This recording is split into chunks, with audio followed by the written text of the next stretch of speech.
नमस्कार. मार्गी ideal answer आणि स्ट्रक्चर या सदराखाली आज आपण वर्तमानकालीन चर्चेचा विषय किंवा आपत्तीचा जो विषय असलेला जो महापूर आहे त्या अनुषंगाने चर्चा करणार आहोत. प्रस्तुत आजचा आपला प्रश्न असा आहे: the process of flood management in India is very complex due to the influence of several socio hydroclimatic factor. In the light of this statement analyse the need for an integrated flood management framework in India. अशाचा हा आपला प्रश्न आहे.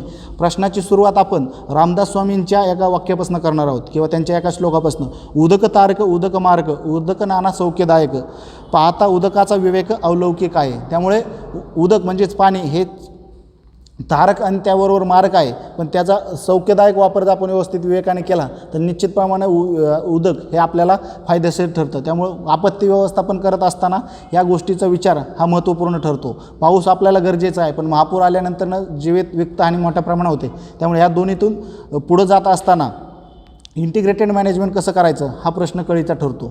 त्यामुळे प्रस्तुत प्रश्नाला सुरुवात करत असताना ह्या पुराची दाहकता किती आहे किंवा कशा पद्धतीने संख्याशास्त्रीय माहिती ही आपण ठेवली तर निश्चित फायदा होऊ शकतो. त्यासाठी आपण राष्ट्रीय पूर आयोग जो 1976ला तत्कालीन कृषी आणि सिंचन मंत्रालयाने गठीत केला होता त्याची आकडेवारी देऊ शकतो. कारण वर्तमानकालीन आलेले जे अहवाल आहेत, मग तो नॅशनल डिझास्टर मॅनेजमेंट गाईडलाईन असतील पुरासंदर्भात किंवा इस्रोचा रिपोर्ट, त्यांनी देखील ही आकडेवारी दिल्यामुळे आपल्याला तीच या ठिकाणी मांडावी लागेल. त्यामध्ये फ्लड प्रोन एरिया जर बघितला भारतातला तो 40 मिलियन हेक्टर एवढा क्षेत्र हे फ्लड प्रोन आहे.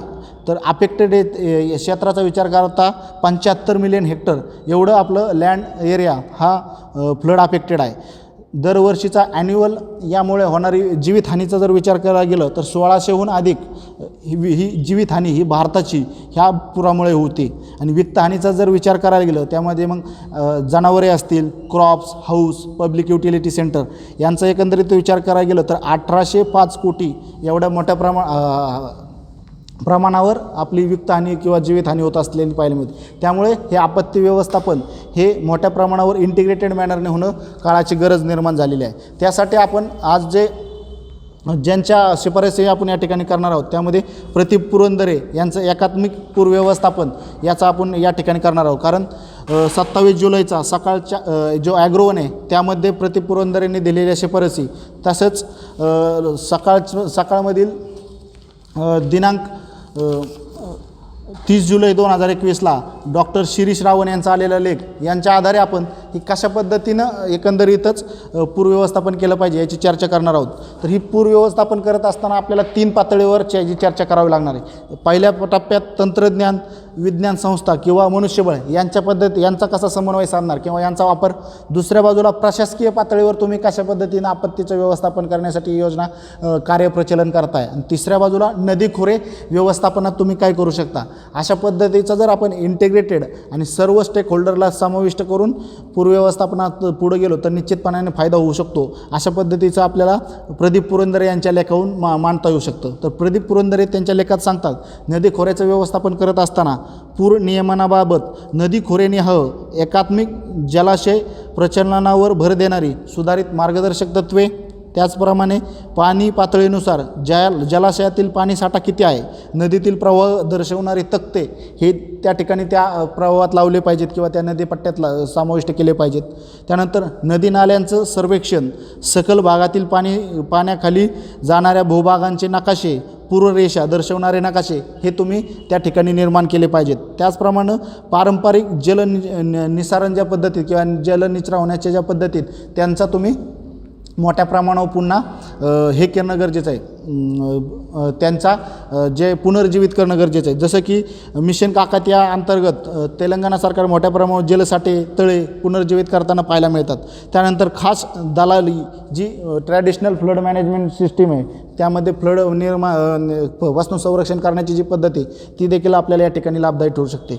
प्रशासकीय पातळीवर जर आपण फ्लडने इंटिग्रेटेड मॅनेजमेंट करायला गेलं तर त्या ठिकाणी पूररेषा व त्या आधारे केले जाणारे विविध पूर विभागांची कायदेशीर अंमलबजावणी ह्या ठिकाणी अंमलबजावणी दिलेली आहे. मग ह्यासाठी आपण गाडगीळ समितीचा अहवाल असेल किंवा मग मागच्या वर्षी कोल्हापूर आणि सांगली ठिकाणी आलेल्या वडनेरे समितीचा अहवाल असेल, त्यांनी ज्या शिफारसी केल्या आहेत किंवा त्यांनी पूररेषा व त्या आधारे केलेल्या पूर विभागाची जी कायदेशीर अंमलबजावणी ती देखील होणं गरजेचं आहे.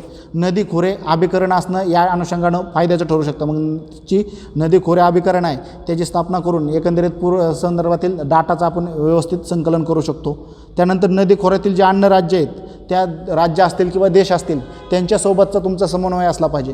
आता महाराष्ट्र आणि कर्नाटक राज्यासोबत समन्वय साधून त्या संदर्भात पावले टाकल्याचे आपल्याला पाहायला मिळते. महाराष्ट्राचे जलसंपदा मंत्री यांनी कर्नाटकच्या CMची भेट घेऊन या संदर्भातलं विचारविनिमय केला. भारत आणि चीनमध्ये ब्रह्मपुत्रा नदीच्या पाणी वाटपासंदर्भात देखील अशा पद्धतीचा समन्वय असल्याचं पाहायला मिळतं. त्यानंतरनं जे पूर येऊन गेल्यानंतर आदर्श पूर व्यवस्थापनासंदर्भातील ज्या कृती झालेल्या आहेत, मग ती 1990चं पैठण असेल, 2006चा नांदेडचा असेल, 1998ला पंढरपूरचा आलेला असेल. या ठिकाणी पूर परिस्थिती कौशल्यपूर्णरित्याने हाताळली गेल्यामुळे मोठ्या प्रमाणावर पुराचा धोका हा कमी झाला आहे. त्यामुळे त्या यशोगाथांचं योग्य प्रकारे दस्तऐवजीकरण करून त्याचा देखील वापर करणं गरजेचं आहे. त्यानंतरनं सिंचनातील स्थितीदर्शक, जलरेषा, बेंचमार्किंग अहवालासोबतच पूर नियमन अहवाल हा प्रकाशित करणे देखील गरजेचं आहे असं प्रदीप पुरंदरे यांना वाटतं. त्यानंतर मुक्त पाणलोट क्षेत्राचे जे रनऑफ आहे त्याचं देखील व्यवस्थापन हे जर केलं तर निश्चितप्रमाणे प्रशासकीय पातळीवर ह्या अहवाल असतील किंवा ह्या दस्तऐवजीकरण यांचा योग्य पद्धतीनं सर्व वापर असेल किंवा त्याची कायद्याची अंमलबजावणी असेल तर पूर व्यवस्थापनासाठी एक सहाय्यभूत अशी परिस्थिती निर्माण करता येऊ शकते.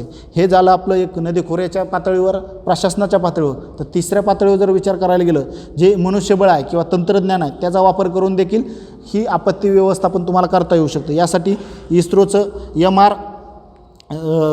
इस्रोचा जो उपग्रह संनियंत्रण असेल किंवा इंडियन मेट्रोलॉजिकल डिपार्टमेंटचा हवामान पूर्वानुमान विभाग असेल किंवा सेंट्रल वॉटर कमिशनचा पूर्व परिस्थितीचे संनियंत्रण यासारखे जे 3 वेगवेगळे विभाग आहेत. मग एक कोणता तरी स्पेस विभाग येतो आहे, दुसरा विभाग हा हवामान विभाग येतो आहे आणि तिसरा विभाग हा जलसिंचन विभाग येतो आहे. त्यामुळे ह्या तिन्ही विभागांचा समन्वय साधून पुढं जाणं गरजेचं आहे. कारण 2020 सालचा जर पुराचा विचार केला गेलं 19च्या तर त्या ठिकाणी महालक्ष्मी एक्सप्रेस हे निम्म्या ठराविक कालावधीनंतर पूर परिस्थितीत अडकल्याची पाहायला मिळते. त्यामुळे मोठ्या प्रमाणावर अशा पद्धतीचा समन्वय असणं गरजेचं आहे. मग त्यामध्ये महसूल प्रतिनिधी असतील, त्यानंतर रेल्वेचे प्रतिनिधी असतील, ज्या स्टेक होल्डरचा पाण्याशी संबंध येणार आहे, मग रस्ते परिवहन विभाग असेल, या पोलीस विभाग असेल, या सगळ्यांचा समन्वय साधण्याच्यासाठी मनुष्यबळाचं त्याची निर्मिती करणं गरजेचं आहे. त्यानंतरनं जागतिक हवामान बदलामुळे आता नवीन जे हवामान संदर्भ विकसित होत आहे. त्यामुळे त्या जागतिक हवामान परिस्थिती बदलानुसार जलाशय आणि त्यांचे द्वार प्रचालन कार्यक्रम राबवणं गरजेचं आहे. त्यामध्ये मग जलसिंचन मंत्रालय असेल, पटबंधारे विभाग असेल, हवामान विभाग असेल यांचा समन्वय साधून पाण्याचा ज्या पद्धतीनं पाणी सोडलं जातं धरणातून किंवा प्रकल्पातून त्यासाठी तो हे असणं गरजेचं आहे. त्यानंतरनं जे हवामानाचा अंदाज असेल किंवा इस्रोच्या उपग्रहाची मदत घेऊन जे कार्यक्रम राबवले जातात त्यांचा देखील मोठ्या प्रमाणावर वापर करणं गरजेचं आहे. त्यासाठी IBM जे पूर्वसूचना विभाग म्हणजे IBMने जो पूर्वसूचक नावाचा जो प्रोग्राम चालवला आहे त्यामुळे भारतीय उपखंडातील जी पूर परिस्थिती आहे त्यामध्ये जलसाठे असतील, धरणे असतील, जलस्रोत असतील यांचे सातत्यपूर्व निरीक्षण करून माहितीची सांगड घालून कशा पद्धतीनं हवामान अंदाजासोबत पूर नियंत्रण करता येईल याचा वापर. त्यानंतर पाऊस, नदीतला प्रवाह, जलाशयातील पाण्याची आवक आणि जावक, जलाशयातील पाण्याची पातळी इत्यादींच्या माहितीचं संकलन करून त्याचं विश्लेषण करून अत्याधुनिक संसाधनांचा वापर करून सॉफ्टवेअरची निर्मिती करून विविध विभागामध्ये समन्वय किंवा नागरिकांपर्यंत अर्ली वॉर्निंग सिस्टीम देखील विकसित करू शकतो. त्यासाठी आपल्याला कम्युनिटी रिव्हर मिटिगेशन मॉडेल जे चलक्काडू रिव्हरवर राबवलं गेलं केरळमध्ये मोठ्या प्रमाणावर लोकांमध्ये अवेअरनेस निर्माण करून नदीपात्रामधील विविध ठिकाणी पर्जन्यमापक यंत्र ठेवून त्याचे मापक व्हॉट्सअप ग्रुपच्या माध्यमातून सर्वांपर्यंत पोहोचून एक अवेअरनेस निर्माण करून community river mitigation model flood मॅनेजमेंटसाठी राबवलं जात आहे चालाकुड्डी रिव्हरवर केरळाला. अशा पद्धतीचे प्रारूप वापरणं गरजेचं आहे. जे अत्याधुनिक सुविधा आहे त्यांचा वापर करून आंतरज्ञानशाखीय जे तज्ज्ञ आहेत त्यांचा वापर करून पुढं जाणं गरजेचं आहे. यासाठी प्रदीप पुरंदरे यांनी जो मुद्दा मांडला की आता करायचं काय, कारण एकाच बाजूला पूरव्यवस्थापन किंवा पूर ही स्थानिक धरण क्षेत्रातील तत्कालीन एक विशिष्ट अशा जिल्ह्याची प्रदेशाची राज्याची अडचण असतानाच हवामान बदल हा एक जागतिक संदर्भ निर्माण झाला. म्हणजे एकाच बाजूला पूर हा लोकल तर दुसऱ्या बाजूला ग्लोबल अशा पद्धतीचं त्याची समस्या आहे. मग ही समस्या सोडवत असताना जो प्रश्न हाताळायचा आहे तो लोकल रणनीती वापरून करून हाताळला पाहिजे, अशा पद्धतीचे आपण शेवट करून बाहेर पडू शकतो. यासाठीच आपण अखेरला जात असताना तुकोबांनी म्हटलं आहे ज्याप्रमाणे बळबुद्धी वेचून या शक्ती उदक चालवा व्यक्ती, म्हणजे बळबुद्धी आणि शक्ती या तिघांचा सुयोग संगम घालून, त्रिवेणी संगम घालून उदक हा व्यवस्थितरित्या जर आपण चालवला, पाणी जर व्यवस्थितरित्या वापरलं तर निश्चितप्रमाणे जलव्यवस्थापन हे एकात्मिक पद्धतीनं प्रशासकीय, नदी खोरे व तज्ज्ञ मनुष्यबळ तंत्रज्ञानाच्या साहाय्याने आपण करू शकतो. अशा पद्धतीने करून जे आपलं सस्टेनेबल डेव्हलपमेंट गोल आहे 11.5 त्यातील आपत्ती व्यवस्थापन हा 2030 पर्यंत आपण साध्य करू शकतो. तुर्तास धन्यवाद.